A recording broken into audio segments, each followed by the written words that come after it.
Doctor ও বলরামের সাহায্যে সৌরভ ও মহিতোষ মজুমদারকে গান পয়েন্টে রেখে সমস্ত সত্য কথা স্বীকারোক্তি ভিডিও রেকর্ডিং করে নিল পরশুরাম। হ্যাঁ বন্ধুরা, এমনটাই দেখা যাবে। বিস্তারিত জানতে ভিডিওটিতে লাইক দিয়ে চ্যানেলটি সাবস্ক্রাইব করে শুরু থেকে শেষ অবধি দেখতে থাকো।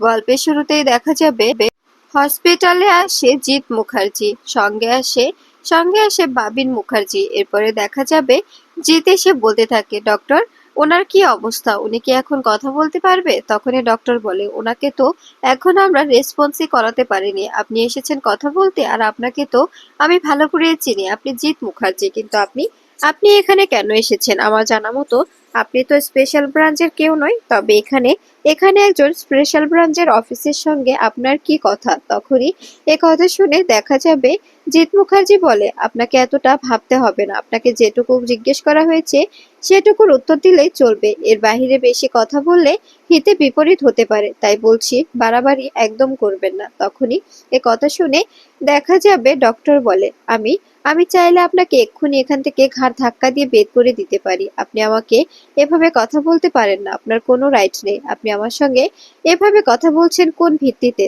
তখনই এ কথা শুনে দেখা যাবে জিৎ মুখার্জি বলে, আমি যেভাবে ইচ্ছে সেভাবে কথা বলবো, আপনাকে শুধু যেটুকু জিজ্ঞেস করেছি সেটুকুই বলুন। আপনাকে তো বলতে হবে তাই না? অবশ্যই বলতে হবে। আপনি আপনি যে কথাগুলো বলছেন এগুলো কথাগুলো আপনাকে আমি যেটা যেটা জিজ্ঞেস করবো সেই প্রশ্নের উত্তরগুলো ঠিকঠাক ভাবে আমাকে দিতে হবে, তা না হলে বুঝতেই পারছেন কি হতে পারে। তখনই এ কথা শুনে দেখা যাবে ডক্টর বলতে থাকে, না আমি আপনার কাছে এসব কথা বলতে একদম বাধ্য নই, একদম একদম বাধ্য হতে পারি না। কারণ কারণ আমি একজন ডক্টর, আর আপনি এখানে এসেছেন পেশেন্ট পার্টি হয়ে, তাই আপনাকে আপনাকে এখানে যদি আমি অ্যালাউ করি তবেই আপনি থাকতে পারবেন, তাছাড়া আপনার এখানে থাকার কোনো কোনো অধিকার নেই। তখনই জিৎ বলে, আপনি এবার বাড়াবাড়ি করছেন, এই বাড়াবাড়িটার ফল কি হতে পারে আপনার কোনো ধারণা আছে?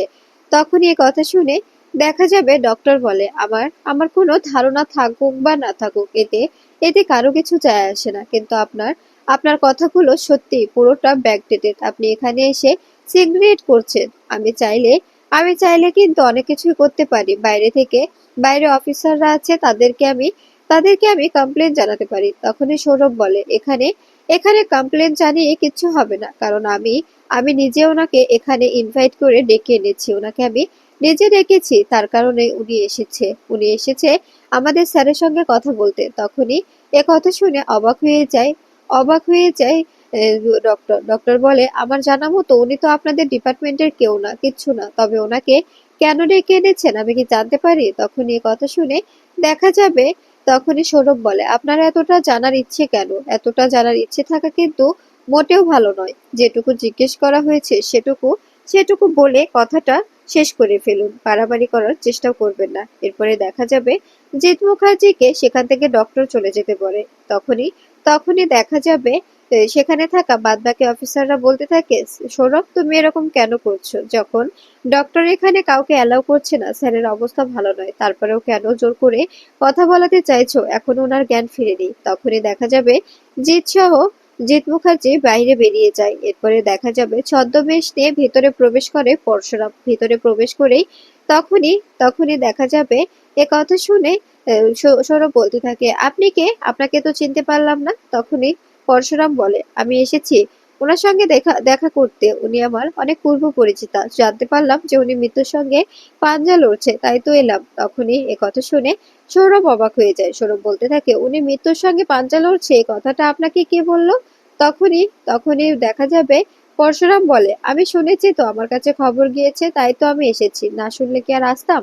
এরপরেই দেখা যাবে সৌরভ বলতে থাকে, বেরিয়ে যান, এখানে কাউকে ডক্টর অ্যালাউ করছে না। তখনই পরশুরাম বলে, তবে আপনি এখানে কি করছেন? আপনাকেও তো অ্যালাউ করার কথা নয়, তবে আপনি এখানে কেন আছেন? এ কথা শুনে সৌরভ রেগে যায়। তখনই পরশুরাম নিজের ছদ্মবেশ সেরে রিভলভার সৌরভের মাথায় ধরে। ঠিক তখনই দেখা যাবে মায়া ও বলরাম ভেতরে ঢোকে। আর তখন বলরাম বলে, সরি রে সৌরভ, তোকে তোকে অনেক টলারেট করেছি, আর নয়।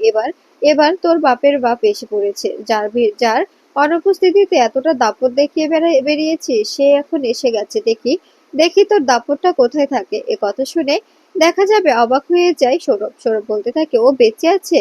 কি করে সম্ভব এটা? ওকে তো তিনটে গুলিবিদ্ধ করা হয়েছিল, এরপরে ও বেঁচে কি করে থাকতে পারে? সত্যি আমি আমি অবাক হয়ে যাচ্ছি। তখনই পরশুরাম বলে, তোদের মতো অসুররা কখনো আমাকে মারতে পারবে না, তোরা কখনো আমাকে মারতে পারবি না। আমাকে মারা কি এতটাই সহজ? কিছুতেই মারতে পারবি না। এবার এবার তোকে আমি আমি মারবো। এই বলেই রিভলভার সৌরভের মাথায় ধরে বলতে থাকে, সত্যি করে বল, আমাকে কে শুট করেছিল? কে শুট করেছিল বল। তখনই সৌরভ বলে, তোর বউ তটিনী। তখনই পরশুরাম বলে, না না, তটিনী খুনটা করেনি, সত্যি করে বল, না হলে এখানে ইনকাউন্টার করে দেব। যে তিনটে বুলেট আমার শরীরে বিদ্ধ করা হয়েছিল, সেই তিনটে বুলেটই এখানে আছে। একটা একটা তোর শরীরে প্রয়োগ করব, আর বাদ বাকি দুটো দুজনের শরীরে। মানুষ পাঁচজন, কিন্তু কিন্তু রিভলভারের বুলেট আছে তিনটে, তাই দুজনকে তো সেভাবেই মারতে হবে, তাই না? যেমন মহিতোষ মজুমদারকে মারার জন্য সমস্ত বন্দোবস্ত করেছিলাম, শেষমেশ তুই বাঁচিয়েছিস, কিন্তু এখনো কিন্তু নিশ্চিত নয় উনি বাঁচবে। আমি চাইলে এক্ষুনি ওনাকে এখানেই শেষ করে দিতে পারি, তোদের দুজনকেই এখানে শেষ করে দিতে পারি, কোনো কৈফিয়ত দিতে হবে না। বলবো বলবো ইনকাউন্টার করে দিয়েছি, প্রমাণ ছিল যে ওরাই অপরাধী, আমাদের ডিপার্টমেন্টের সঙ্গে বেইমানি করেছে, তার কারণেই ইনকাউন্টার করে দিয়েছি। তো এটা এটা বুঝতে পারছিস? তখনই এ কথা শুনে সৌরভ বলে, কি বলছিস এসব? তোর মাথা ঠিক আছে? তুই কথাগুলো কোন ভিত্তিতে বলছিস? তখনই পরশুরাম বলে, আমি কথাগুলো একদম ঠিকঠাক বলছি, আমার মাথা একদম ঠিক আছে। এরপরে দেখা যাবে সৌরভ ভয় পেয়ে সবকিছু বলতে থাকে, সবকিছু ফোনে ভিডিও রেকর্ডিং করে নেয় মায়া ও বলরাম। তখনই সৌরভ বলে, এই মায়া, সব ভিডিও করছো কেন? তখনই মায়া বলে, অবশ্যই ভিডিও তো করতে হবে, ভিডিও না করলে তোমার এই স্বীকারোক্তির তো কোনো মূল্যই থাকবে না। তুমি যদি আদালতে গিয়ে কথাটা ঘুরিয়ে ফেলো, তখন তখন কি হবে? কথা তো ঘুরানো একদম একদম যাবে না। কথা ঘুরানো কোনোভাবে আমি পছন্দ করি না। এ কথা শুনে দেখা যাবে অবাক হয়ে যায় সৌরভ। সৌরভ বলতে থাকে, আমি বুঝতে পারছি না তোমরা সবাই মিলে কি নোংরা খেলায় মেতে উঠেছো। এভাবে এভাবে এই নোংরা খেলাটা খেলে তোমরা কি পাচ্ছ বলো তো? এরকম করে এই নোংরা খেলাটা প্লিজ খেলো না। আমাদের আমাদের যেতে দাও। এভাবে স্যারকে তুমি মারতে পারো না পরশুরাম।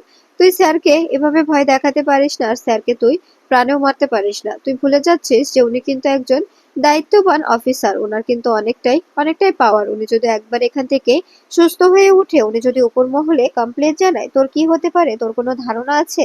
তখনই পরশুরাম বলে, ওনাকে আমি সুস্থ হতেই দেব না, আর উনি আমার বিরুদ্ধে কমপ্লেন জানাবে, ওনার বিরুদ্ধেও আমার দিকে একটা আঙ্গুল উঠলে ওনার বিরুদ্ধে চারটে আঙ্গুল উঠবে, সেটা মাথায় রাখে শুনি।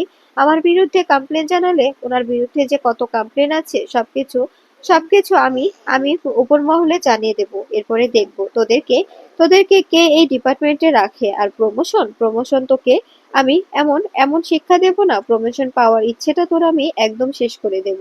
পরশুরামকে মারতে চেয়েছিলিস, তাই তো? পরশুরামকে মারা এতটাও সহজ নয়। পরশুরামকে এখন অব্দি কেউ মারতে পারেনি, কেউ পরশুরামকে মারার জন্য এখনো তৈরি হয়নি। পরশুরামকে মারতে হলে অনেকটাই স্যাক্রিফাইস করতে হয়।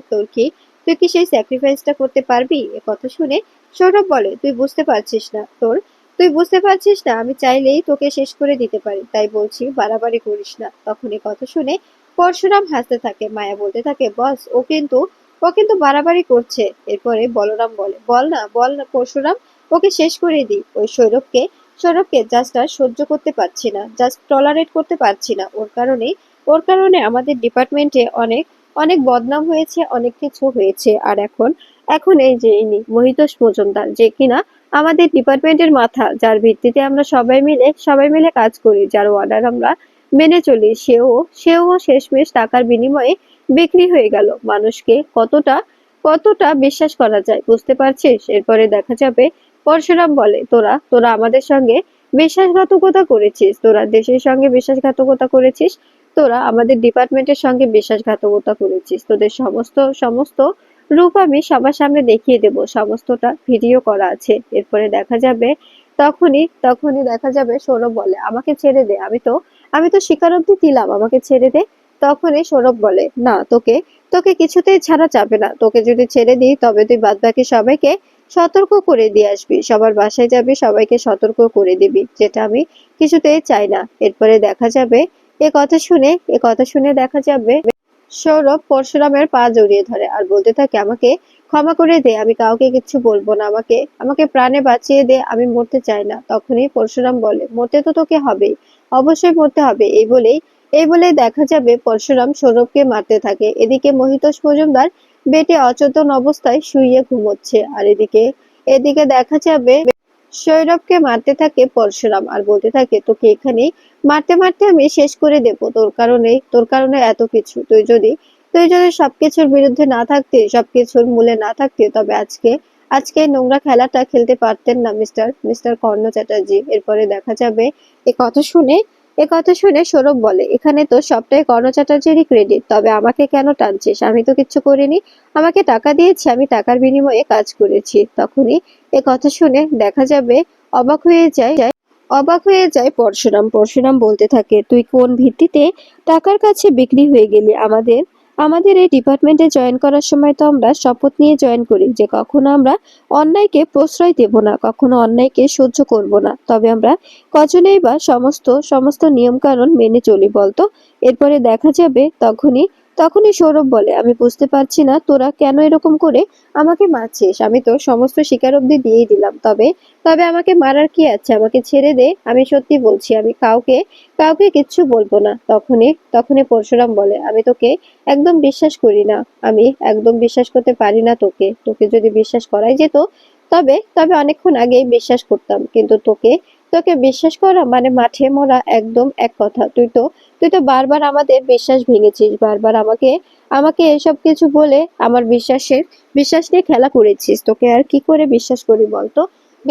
বিশ্বাস যদি একবার ভেঙে যায়, তবে আর সে বিশ্বাসকে কখনো জোড়া লাগানো যায় না। ঠিক তেমনটাই হয়েছে তোর সঙ্গে আমার। তখনই এ কথা শুনে দেখা যায় সেখান থেকে চলে যেতে চায় সৌরভ। এরপরে সৌরভকে আটকে দেয় পরশুরাম আর বলতে থাকে, আমি তোকে বারবার বলেছি তুই এখান থেকে কিছুতেই বেরোতে পারবি না। আজকে তোকে এখান থেকে আমি কিছুতেই বেরোতে দেব না। মায়া, বলরাম, তোরা এখানে ওকে পাহারা দিবি, আর আমি এই এভিডেন্স গুলো সমস্ত কিছু বোঝাতে শুরু করব। আজকেই আমাকে সমস্ত এভিডেন্স জোগাড় করতে হবে। আর ওই পরীক্ষিত সেন, ওনাকেও আমি এমন শিক্ষা দেবো ভাবতেও পারছে না। এদিকে দেখা যাবে পরীক্ষিত সেন তটিনীর বিয়ের প্রস্তাব নিয়ে এলে রেগে যায় তটিনী বলে, আমি চাইলে আপনাকে এখানে খুন করে দিতে পারি। আপনি কেন বাড়াবাড়ি করছেন? আমি আপনাকে চিনি না, কেন মিথ্যে বলে আমার সংসারে অশান্তি লাগাচ্ছেন? আমাকে সবার সামনে অপমান অপদস্থ করছেন। তখনই কথা শুনে দেখা যাবে তখনই পরীক্ষিত বলে, আমি তোমাকে অপমানিত করতে চাইনি তটিনী। তুমি কেন মিথ্যে বলছো? তোমার আর আমার সম্পর্কের কথা তুমি কেন সবার সামনে আনতে চাইছো না? আমাদের তো সম্পর্কটা আমরা কন্টিনিউ করছি। তবে কেন তুমি সবার সামনে সম্পর্কটা স্বীকার করতে চাইছো না? কিসের ভয় করছো তুমি? পরশুরাম তো আর নেই, তাই না? পরশুরাম না থাকায় তো আমরা দুজনে নতুন করে জীবনটা আবার শুরু করতে পারি। তবে তুমি কেন ভয় পাচ্ছ? ভয় পাওয়ার তো কোনো কারণ নেই। আমার জানা মতে ভয় পাওয়ার কোনো কারণ থাকতে পারে না। তখন এই কথা শুনে দেখা যাবে রেগে যায় তটিনী বলে, আমি চাইলে এখানে আপনাকে পুঁতে দিতে পারি। আর মা, ওকে বলো এখান থেকে চলে যেতে। আমি ওকে জাস্ট সহ্য করতে পারছি না, টলারেট করতে পারছি না এই বিষয়গুলো। তখনই দেখা যাবে দীপালি বলে, কি হলো? আপনাকে চলে যেতে বলছে, আপনার গায়ে লাগছে না? এখান থেকে চলে যান বলছি। তখনই জিৎ বলে, কেন চলে যাবে? এটাই তো সত্যি। ওরা দুজনেই তো সম্পর্কে আছে। তবে সবার সামনে তোমার মেয়ে কেন ভালো সাজতে চাইছে? বাচ্চাগুলো বুঝবে, বাচ্চাগুলো দেখবে ওদের মাম্মির চরিত্র কতটা খারাপ, সে কারণে ভালো সাজতে চাইছে, তাই তো? তখনই এ কথা শুনে তটিনী বলে, কাকাই, তুমি যদি আমার বড় না হয়ে ছোট হতে, আজকে সত্যি আমি তোমাকে চাপকে সোজা করে দিতাম। তোমার কথাগুলো সত্যি অনেকটাই বিশ্রী। তোমার কথাগুলো একদম নেওয়া যায় না। তোমার কথাগুলো শুনলে সত্যি গাটা ঘিনঘিন করে। এরপরে দেখা যাবে তটিনী বলতে থাকে, মা, আমি আমার বাচ্চাদের নিয়ে বাড়ি ফিরছি। এখানে থাকাটা আমার পক্ষে সম্ভব নয়। এই পরিবেশে রাখলে আমার বাচ্চাগুলোর ভবিষ্যৎ অন্ধকার হয়ে যাবে। তখনই জিৎ বলতে থাকে, তোদের আবার ভবিষ্যৎ? যে কিনা নিজের স্বামীকে খুন করতে পারে, তার আবার ভবিষ্যৎ আছে নাকি? এ কথা শুনে তটিনী রেগে যায় আর জিৎ মুখার্জির কলার চেপে ধরে বলতে থাকে, কাকাই, তুমি কিন্তু এবার বাড়াবাড়ি করছো। তুমি আমার স্বামীকে ইনসাল্ট করছো, তুমি আমাকে ইনসাল্ট করছো, আমার বাচ্চাগুলোকে ইনসাল্ট করছো। এভাবে তোমার কোনো অধিকার নেই ওদের সঙ্গে এরকম ব্যবহার করা। তখনই এ কথা শুনে দেখা যাবে পরীক্ষিত বলে, আমি বুঝতে পারছি না, তুমি তো আমাকে বলেছিলে যে তুমি আমাকে বিয়ে করতে চাও, তবে কেন এখন এরকম করছো? আমি তো সমস্ত কিছু মেনে নিয়ে তোমাকে নিতে চাইছি, তোমাকে বিয়ে করতে চাইছি, এরপরেও কেন? কেন তুমি এসব কিছু থেকে দূরে সরে যেতে চাইছো? কেন নিজেকে এসবের মধ্যে আটকে রাখতে চাইছো না? কেন অস্বীকার করছো? তুমি আমাকে ভালোবাসো বলেছিলে, মনে করে দেখো। তখনই তটিনী বলে, আমার সত্যি অনেকটা রাগ হচ্ছে। আপনাকে আমি চিনি না, জানি না কেন আমার সঙ্গে এরকম নোংরা একটি জঘন্য খেলা খেলছেন আপনারা। কেন সবাই মিলে এরকম একটা জঘন্য খেলায় মেতে উঠেছেন? আমি বুঝতে পারছি না। আমাকে আমাকে এক্ষুনি এখান থেকে চলে যেতে হবে, তা না হলে আমি পাগল হয়ে যাব। লাট্টু পেকু, বাড়ি ফিরতে হবে, চলো। এই বলেই লাট্টু পেকুর হাত ধরে বাড়ি থেকে বেরিয়ে যায় তটিনী। এদিকে দেখা যাবে দীপালি বলছে, হলো তো, মেয়েটাকে বাড়ি থেকে বের করে দিই, তোমার শান্তি হলো? এবার তুমি খুশি হয়েছো জিৎ মুখার্জি?